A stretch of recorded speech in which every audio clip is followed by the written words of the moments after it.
Hey everybody, welcome back to another episode of Moose the Gimp. I'm your host, Moose the Gimp. Can 17 million people be wrong? I don't know. I will tell you if they are or not in just a second. Hey, once again, thanks for watching Moose the Gimp. I'm your host, Moose the Gimp. It's great to be back with everybody today. I had another day at the doctor a couple days ago. I went to my regular doc. I have rheumatoid arthritis, so I saw my rheumatologist, and I really didn't need to see him. But this episode that I have a medicine that I take. I've taken it every day for basically 30 years. And I ran out and I tried to call in a prescription. And the doctor said that, through his office staff, that I couldn't get a refill because I hadn't seen him in more than 6 months. So, okay, fine, we'll make an appointment. But in the meantime, I'm out of this meds, and if I don't take it, it's cortisone. If I don't take it, it's like life, life threatening. You could go to the hospital and maybe even die if you don't take this medicine like you're supposed to. If nobody knows, prednisone, if you don't take it, or when you do take it for long periods of time, your body needs it, and it's almost like craves it like a drug. And if you don't take it, then major things can go wrong in your system if you don't take it. So he didn't give it to me until I saw him, which is fine. So I called my pharmacy and asked if I could get a 5-day emergency supply of the medicine. A lot of people do that. It's not a big deal. They just knock it off your next script. So I called up. They had to check it in with the doctor, and they had the nerve of this office to say, we're not going to give you the emergency supply until you come in. Now, that's where I'd really draw the line. I mean, it's a 5-day emergency supply. Why are you, arguing about this? I have an appointment scheduled for you in 3 days. Why can't you just sign a script for a couple of days until it gets me to when I see you, and then you can fill a full script?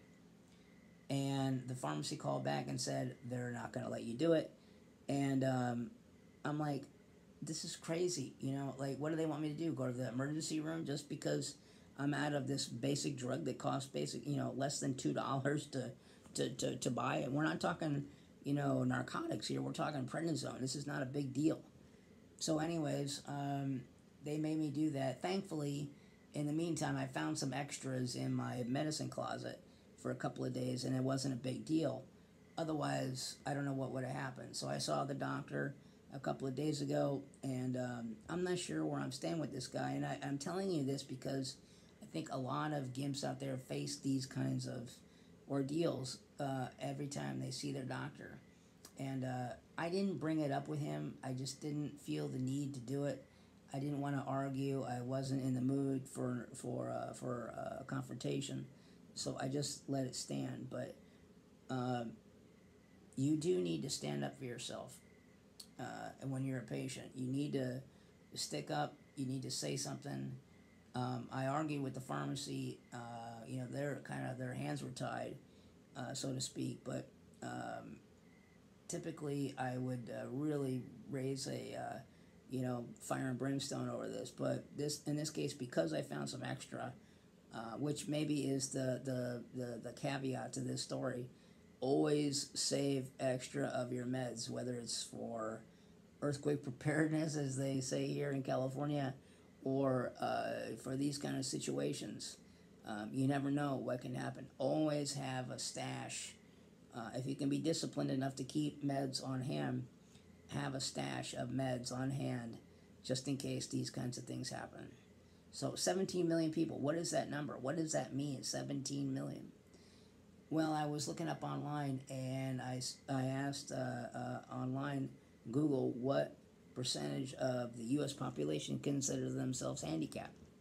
And you get a wild range of numbers The one that seems to be right is about 17 to 19 million people consider themselves physically handicapped, which means something is wrong with your extremities, your eyesight, your hearing, some kind of physical disability.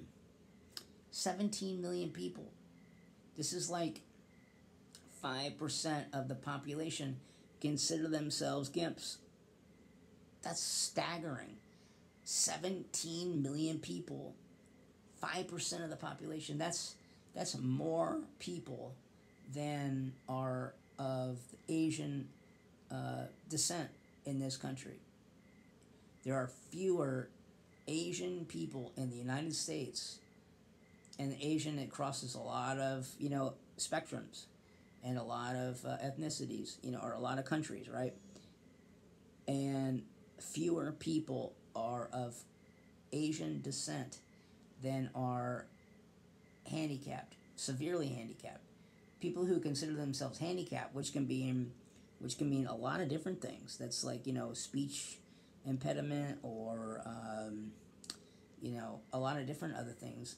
That number is even higher. That's like almost triple that. Like almost 49% of the population consider themselves disabled in some way, but almost 17 to 19% consider themselves physically handicapped. That's a staggering number.